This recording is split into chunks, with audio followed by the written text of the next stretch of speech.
Olá a todos, sejam muito bem-vindos ao canal RM Engenharia. Eu sou o engenheiro Ricardo Mendonça, sou especialista em estruturas e fundações e trabalho com regularização de imóveis e também trabalho com projeto de combate a incêndio e pânico. Hoje eu vou falar para vocês sobre dois tipos de fundações, que é a fundação rasas e as fundações profundas. A fundação é uma coisa muito importante na obra, né? Eu acho engraçado que a fundação, muitas das pessoas, muitos dos clientes, eles não dão importância para a fundação. E uma das características dos clientes, que a pessoa que não entende, não entende muito do assunto, ela não dá essa importância porque a gente não vê, né? Eu estava com um cliente, aí chegava na obra assim, e máquinas lá furando e tal, ele olhava e eu olhava, nossa, eu tô gastando tanto e eu não tô vendo nada. Então, assim, isso é muito engraçado, né? E antes de fazer qualquer fundação, vou fazer um vídeo sobre isso. Existe um negócio chamado SPT, que a gente vê como é que é o solo, né? Que a gente vê que tipo de solo. O solo ele tem uma resistência, né? Então a casa ela vai ficar em cima desse solo. Então a gente precisa de uma estrutura abaixo dessa casa, em contato com esse solo, com esse terreno, para que a casa possa ser sustentada. Então, assim, quando a gente faz esse SPT, a gente vê como é que é o solo que está ali. E através desse SPT, desse laudo, né, a gente vê como é que a estrutura vai se comportar lá. E a gente pode trabalhar com duas fundações, que é a fundação rasa e a fundação profunda. O próprio nome já meio que já tem um significado. A fundação rasa, ela é rasa. Ela é uma fundação, podemos dizer, superficial, né? Então a gente tem, depois, três exemplos, né? Sapata, blocos e radier. Então são fundações mais simples, né? Eu vou colocar aqui as fotos das fundações. Então são fundações que elas não são muito profundas, que ela pode trabalhar numa casa de pequeno porte, por exemplo, ou dependendo do solo pode ser até uma casa de grande porte, um imóvel, né? Uma estrutura, né? De grande porte. Mas isso tudo depende do solo. Sapatas e blocos são as fundações que podemos dizer isoladas, né? Então você põe um bloco, tem um pilar nascendo, põe um bloco aqui, outro bloco, então acaba que são fundações, são coisas pontuais. O radier não, o radier é como se fosse uma laje. Ele é uma laje no solo. Você faz uma laje mesmo, uma laje armada, e ela tem uma certa espessura, né? Tudo isso é calculado. E o que acontece? São fundações onde as cargas elas estão em contato na superfície. Então, por exemplo, aqui é um radier, então as cargas estão distribuídas tudo aqui. As sapatos dos blocos, a mesma coisa. Então, eu estou tendo contato com aquela área, a área de baixo, podemos dizer assim, é a área de contato, diferente da fundação profunda. A fundação profunda, ela trabalha com as áreas laterais, né? Então aqui eu tenho três exemplos, que é as estacas, as blocas e os tubulões.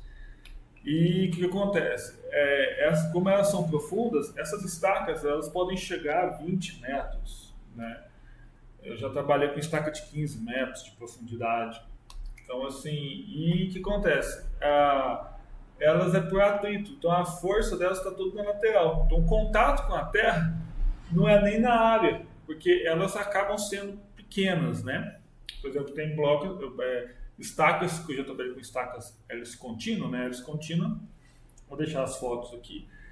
Ela é uma estaca que vai perfurando o solo e quando vai subindo, vai concretando. Então ela fura, tira a terra e sobe concretando.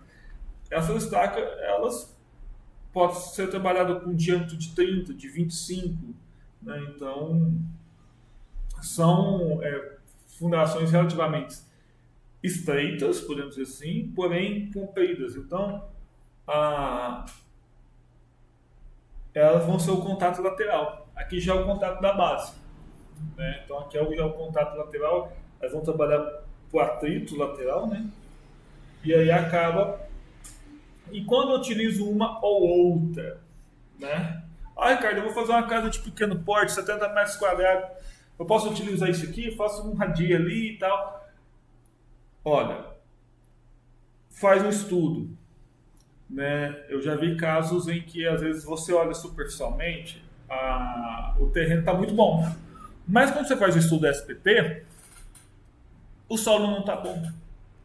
Abaixo ali de uns 4 metros não está legal, entendeu? Não é um solo resistente. Então, assim, às vezes tem que fazer um estudo. Aí você vai pegar o projeto estrutural da sua casa, tem lá o projeto estrutural dos pilares, né?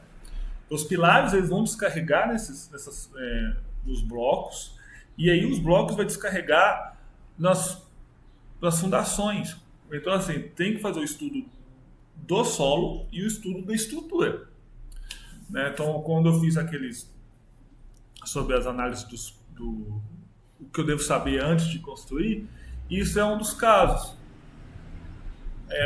Do terreno, a gente tem que saber como é que está o terreno e aqui é a fundação. A gente precisa saber como é que vai ser a estrutura do seu imóvel em si e como é que está o terreno em si, né? Eu tive um cliente, ele não quis, né? Um cliente não, né? Eu não acabei nem pegando o serviço, mas eu mantive um contato com ele. Não quis fazer o SPT para ver como é que estava o solo ali, não quis.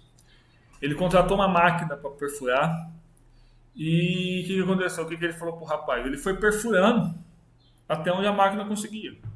Chegou a lugares que perfurou 20 metros. Se tivesse feito um estudo, às vezes não precisava ter chegado a tanto, né? Economizaria na máquina, economizaria no concreto, na ferragem, economizaria em vários pontos.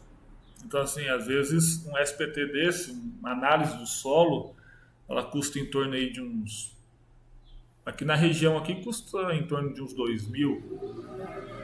Não é um valor grande pelo o contexto da obra, né? Então podemos analisar assim.